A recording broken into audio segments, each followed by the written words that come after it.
Good morning students, मैं Chaudhary Monaramani memorial college of education 5 LRD निर्वाणी से शुरू करते हैं आज की क्लास। तो पिछली कक्षा में हमने अध्ययन किया था, आपका टॉपिक चल रहा था विविधता, जिसके बारे में हमने अध्ययन किया था कि बच्चे जो हैं बहुत सारी विविधताओं को लेकर पैदा होते हैं, अलग अलग तरह के माहौल में वो रहते हैं। तो विविधताओं के प्रकार हमने पढ़े थे, जैसे कि भारतीय समाज में विविधताओं के बारे में हमने पढ़ा था, कई तरह की विविधताओं के बारे में हमने अध्ययन किया था। तो आज का जो हमारा टॉपिक है, हम नेक्स्ट टॉपिक की ओर चलते हैं। आज का हमारा टॉपिक है बहुबाधिता या बहु अक्षमता। देखिए, बहु लग जाता है तो इसका मतलब होता है कि मल्टीपल डिसेबिलिटी, ठीक है। तो मल्टीपल डिसेबिलिटी जो होती है उसमें उसका मतलब होता है बहुबाधिता मीन्स कई तरह के जो अक्षम बच्चे होते हैं वो उनमें कई तरह की अक्षमताएं होती हैं। बच्चे कई तरह की अक्षमताओं से पीड़ित होते हैं। बच्चे जो हैं, जैसे कि इनमें हम ले सकते हैं श्रवण बाधित, ठीक है, बच्चे श्रवण बाधित होते हैं, दृष्टि बाधित होते हैं, अस्थि बाधित होते हैं,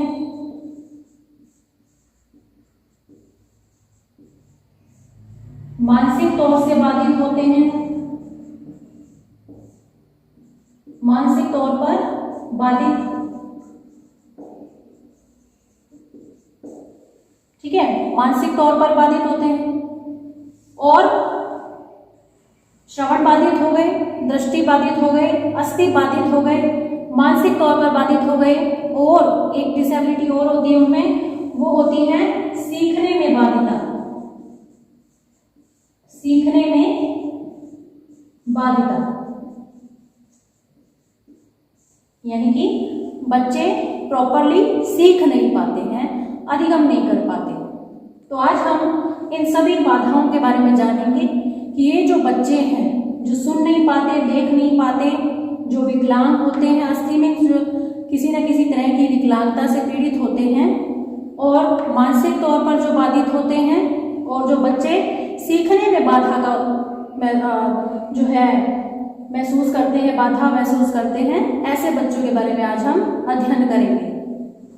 तो ये जो सारी बाधाएं हैं वो बहुबाधिता में आ जाती हैं, ठीक है। तो ये बाधाएं जो हैं, ये इन बाधाओं के बारे में जो 3 तरह के लोग हैं वो इन बाधाओं को दूर कर सकते हैं। दूर करने में इन बच्चों की हेल्प कर सकते हैं, मदद कर सकते हैं। वो 3 लोग कौन हैं? आपको पता ही होगा। देखिए, सबसे पहले बच्चा जब जन्म लेता है, कहाँ जन्म लेता है? परिवार में। बच्चे का जन्म होता है परिवार, ठीक है। तो सबसे पहली पाठशाला उसकी कौन सी होती है? परिवार की पाठशाला होती है।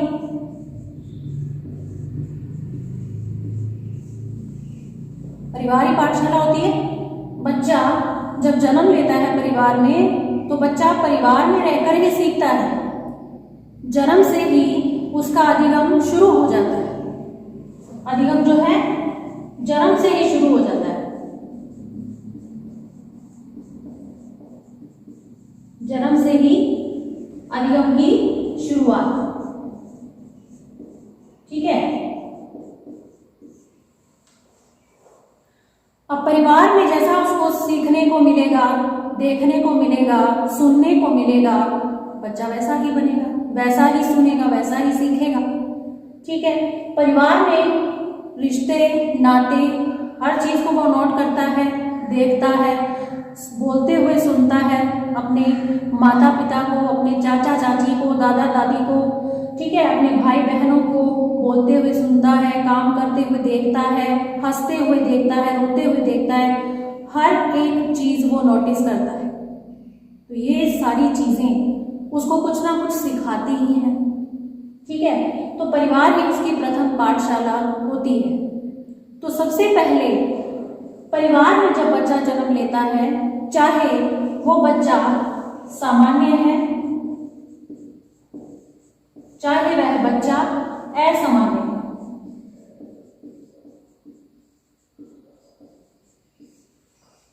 बच्चा तो किसी भी रूप में जन्म ले सकता है, सामान्य भी हो सकता है, असामान्य भी हो सकता है। अब डिपेंड किस पर करता है? माता पिता पर, परिवार के सदस्यों पर, कि वो इन बच्चों के साथ किस तरह का व्यवहार करेंगे कि वो बच्चा अपने आप को सुरक्षित महसूस करेगा, अपने आप को आत्मनिर्भर बनाएगा, अपने आप को सफल बनाने की कोशिश करेगा, अपने पैरों पर खड़े होने की कोशिश करेगा, अपना भविष्य बनाने की कोशिश करेगा। तो सबसे पहला जो कर्तव्य होता है वो होता है परिवार। किसका होता है? परिवार, क्योंकि परिवार ही उसकी प्रथम पाठशाला है। तो परिवार से ही उसने प्रथमतः सीखा है कि किस तरह से बड़ों का आदर करना चाहिए, ठीक है, किस तरह से छोटों से बात करनी है, किस तरह से अपना जो दैनिक रूटीन है, जो अपना किस तरह से उसको आपने चलाना है, किस तरह से दैनिक कार्यों को आपने संपन्न करना है, ठीक है। तो ये सारी बातें, व्यवहारिक बातें कौन सिखाएगा? परिवार के सदस्य सिखाएंगे, चाहे वो बालक सामान्य है, चाहे वो असामान्य है। अगर एक तरीके से, एक समान रूप से आप बिना भेदभाव किए परिवार के सदस्य, माता पिता यदि बच्चों को प्यार से समझाते हैं, एक जैसा व्यवहार करते हुए दोनों तरह के बालकों को एक जैसा सिखाते हैं, तो क्यों ना बच्चे क्यों हीनता की भावना का अनुभव करेंगे। जो सामान्य बच्चे हैं वो तो आगे निकल रहे हैं, और जो असामान्य बच्चे हैं वो बेचारे पीछे रह रहे हैं। इसके पीछे की वजह क्या है? वजह यही है कि परिवार ही उसकी हीनता की भावना के पीछे की वजह है, कि परिवार में ही उसके साथ यदि भेदभाव किया जा रहा है तो वो बच्चा अपने आप को सामान्य से कम समझेगा ही। वो यही समझेगा कि वो जिस रूप में है वो भगवान की देन है, और उसमें किसी तरह से कोई सुधार नहीं हो सकता, और वो किसी भी कार्य को सफलतापूर्वक नहीं कर सकता। और यहाँ तक कि उसके माता पिता ने यही मान लिया है कि हमारा बच्चा जो असामान्य पैदा हुआ है, जिस भी अक्षम रूप में वो पैदा हुआ है, वो भगवान की मर्जी थी, और अब इसको पढ़ा लिखा के करना भी क्या है। ये सोच, ये धारणा आज भी कई माता पिता के मन में बनी हुई है, जिसको बदलने की आवश्यकता है। और परिवार में यदि माता पिता ही ऐसा सोचने लगेंगे तो बच्चों का भविष्य क्या होगा ये आप सोच सकते हैं, ठीक है। तो ये तो हमने समझा कि जो सबसे पहला जो हमारा परिवार जो है वो पाठशाला है हमारी। तो परिवार अगर हमारे साथ है तो हम इस बहुबाधिता वाले जो बच्चे हैं, तरह तरह की बाधिता से पीड़ित जो बच्चे हैं, उनके भविष्य को संवारने के लिए यदि हम सारे परिवार, माता पिता मिलकर यदि कोई स्टेप उठाएंगे, यदि कोई प्रयास करेंगे, यदि भेदभाव की भावना को खत्म करेंगे, बच्चों में, अपने ही बच्चों में भेदभाव नहीं करेंगे, तो इनका भविष्य सुधर सकता है।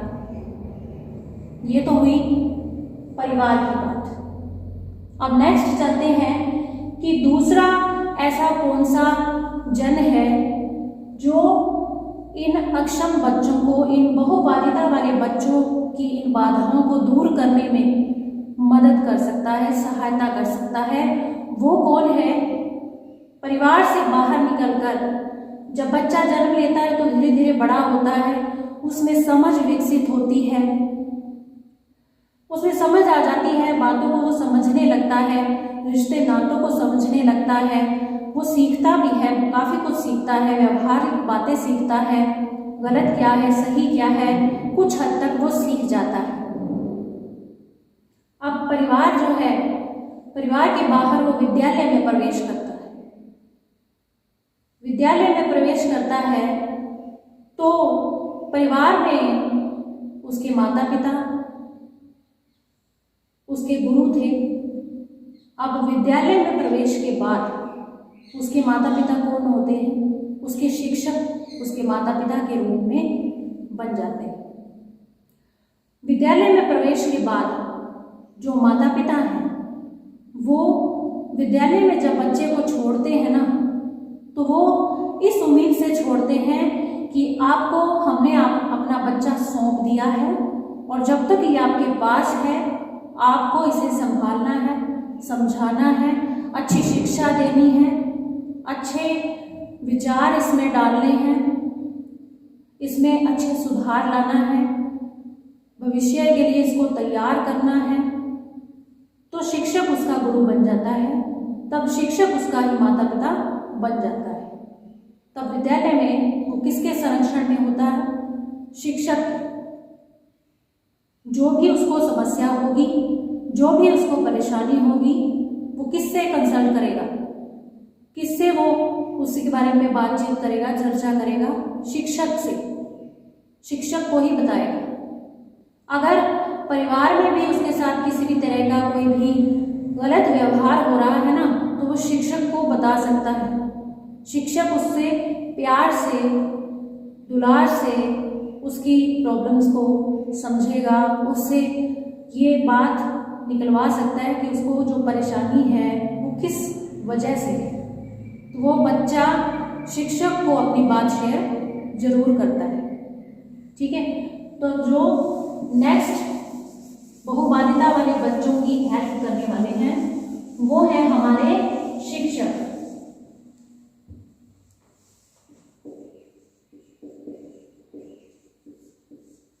ठीक है, तो शिक्षक किस तरह से इन बहुबाधित बच्चों को सहायता पहुंचा सकते हैं? देखिए, ये बहुबाधित बच्चे जो दृष्टिबाधित हैं, सबसे पहले समझते हैं कि जो दृष्टिबाधित हैं, अब कक्षा में जो दृष्टिबाधित हैं, कोई दूर दृष्टिबाधित है, कोई निकट दृष्टि दोष से पीड़ित है, कोई एक आंख से देख नहीं पा रहा है, कोई दोनों आंखों से नहीं देख पा रहे हैं, तो ऐसी ऐसी कठिनाइयों वाले बच्चे कक्षा में बैठे होते हैं। तो शिक्षक उनकी परेशानियों को समझते हैं, तो इन परेशानियों को दूर करने के उपाय भी तो वही सोचेगा ना, शिक्षक ही सोचेगा। किस तरह से दूर करेगा? देखिए, ऐसे बच्चों को जो ढंग से उनको दिख नहीं रहा है या वो देख नहीं पाते हैं, तो ऐसे बच्चों को शिक्षक सबसे अग्रिम पंक्ति में बिठाएंगे, सबसे आगे बिठाएंगे। ठीक है, श्याम पट पर वो सुंदर अक्षरों में लेखन कार्य करेंगे, साफ साफ लिखेंगे, स्पष्ट लिखेंगे। उनको अगर किसी भी तरह से उनको चश्मे की फैसिलिटी उपलब्ध नहीं है तो वो चीज़ भी उपलब्ध करवाएंगे किसी भी तरीके से, माता पिता से उस चीज़ के बारे में बातचीत करेंगे। तो ये चीज़ें एक शिक्षक अच्छे से समझ सकता है। उसके बाद जो दृष्टिबाधित पीड़ित बच्चे हैं, उनकी कठिनाइयों को दूर करने के लिए निवारण के जो उपाय किए जाएंगे वो शिक्षक ही कर सकता है। श्याम पट पर सुंदर लेखन करके, बड़े बड़े अक्षरों में लिखकर, सुंदर अक्षरों में साफ साफ उनको दिखेगा तो वो अच्छे से अध्ययन कर पाएंगे। जो श्रवण बाधित हैं,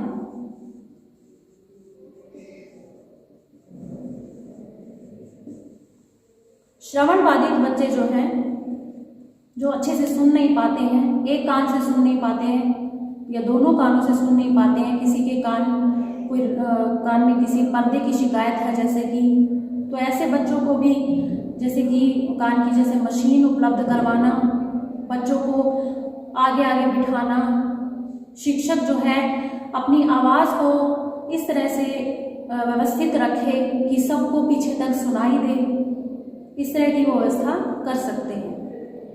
तो ये हो गई श्रवण संबंधी समस्याएं और उनको दूर करने के उपाय शिक्षक कर सकता है। इसके बाद मानसिक संबंधी समस्याएं, शिक्षक जो है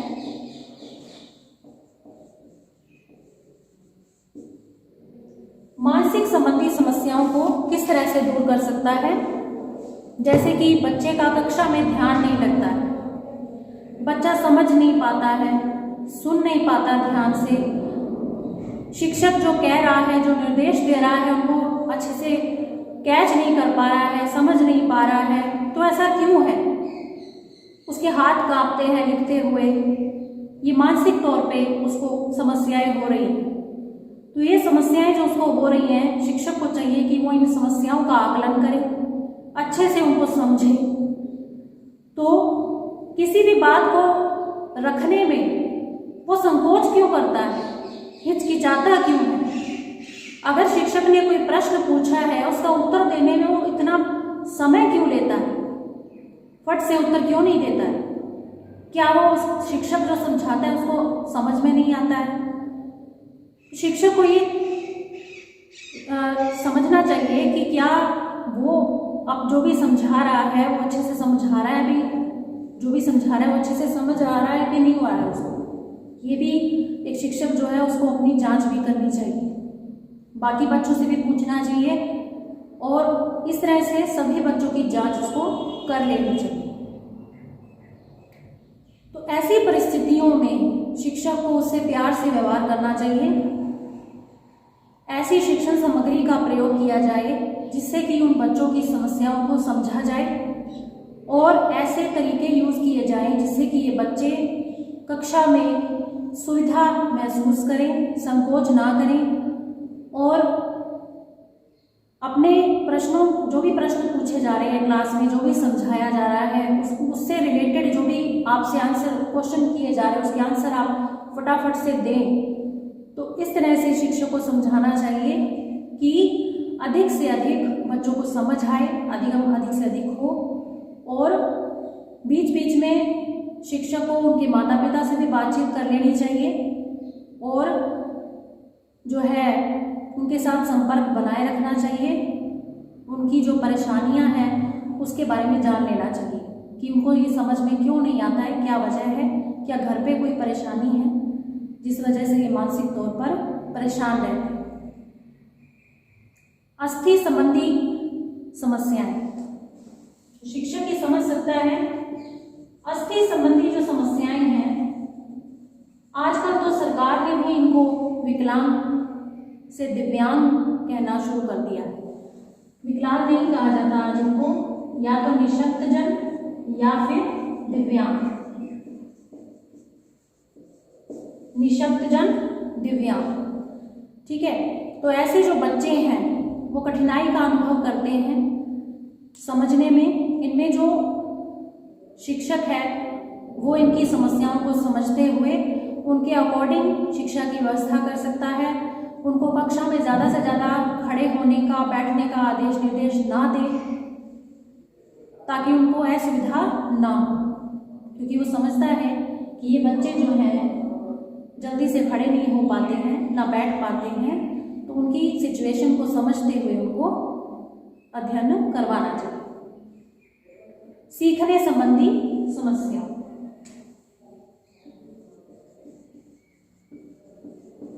सीखने संबंधी समस्या में बच्चे जो हैं प्रॉपरली बाकी बच्चों, सामान्य बच्चों से धीरे सीखते हैं, मंद गति से सीखते हैं। तो ऐसे बच्चों को जो भी निर्देश दिए जाए उनको वो अच्छे से समझ नहीं पाते हैं। तो ऐसे बच्चों में आत्मविश्वास की कमी होती है। हो सकता है उनके माता पिता उनको अच्छे से सपोर्ट ना देते हों, घर पे ऐसा माहौल हो। तो शिक्षक को उनके परिवार से मिलना चाहिए, उनके माता पिता से बातचीत करनी चाहिए, बच्चों पर प्रॉपरली ध्यान देना चाहिए और उनका आत्मविश्वास बढ़ाने के लिए शिक्षक को उनसे निरंतर संपर्क बनाए रखना चाहिए। तो ये तो थी कुछ ऐसी बाध्यताएं जिसके बारे में शिक्षक उनकी समस्याओं को समझ भी सकता है और निवारण के उपाय भी कर सकता है। तो बाकी जो इसकी बहुबाधिता का जो मैटर है उस पर हम आगे की क्लास में चर्चा करेंगे, इसकी परिभाषाओं के बारे में भी। तो आज की क्लास में सिर्फ इतना ही। धन्यवाद।